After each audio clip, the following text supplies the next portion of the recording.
আজ বুদ্ধ পূর্ণিমা আর বুদ্ধ পূর্ণিমা উপলক্ষে কোচবিহারে অল ইন্ডিয়া মাহায়ানা বুদ্ধিস্ট মহানিপা অ্যাসোসিয়েশনের পক্ষ থেকে একটি শোভাযাত্রার আয়োজন করা হয়েছে। প্রতি বছরই বুদ্ধ পূর্ণিমার দিন এই শোভাযাত্রা বের হয় কোচবিহার 20 নম্বর ওয়ার্ড সংলগ্ন খালাসিপট্টি এলাকা থেকে। এই বছর একই ছবি দেখা গেল, শোভাযাত্রায় অংশগ্রহণকারী প্রত্যেকের মাথাতেই বৌদ্ধ ধর্মগ্রন্থ ত্রিপিটক দেখা গেছে। পাশাপাশি বেশ কিছু মানুষের মাথাতেও বুদ্ধদেবের মূর্তি নিয়ে অংশগ্রহণ করতে দেখা গেছে শোভাযাত্রাতে।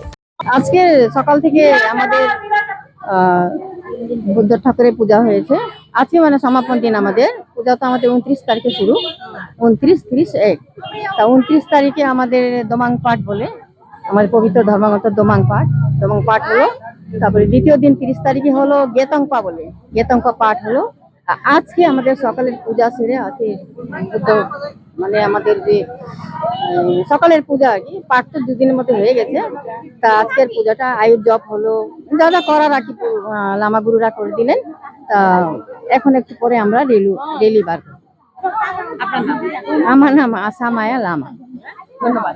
আচ্ছা, কোচবিহার থেকে প্রিয়া সাহা রিপোর্ট, টাইমস 14 বাংলা। আরো নিত্য নতুন ভিডিও পেতে এবং তথ্য জানতে আমাদের ফেসবুক পেজকে লাইক ও ফলো করে রাখুন। সেই সঙ্গে টাইমস 14 বাংলার ইউটিউব চ্যানেলকে সাবস্ক্রাইব করতে ভুলবেন না।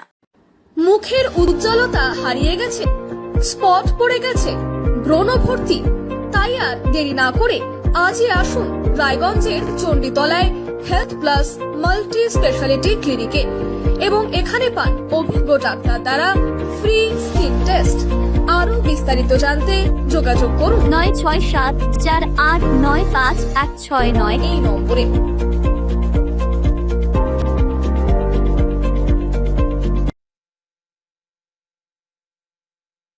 আজ তোমার বিয়ে সাজলো নতুন সাজে।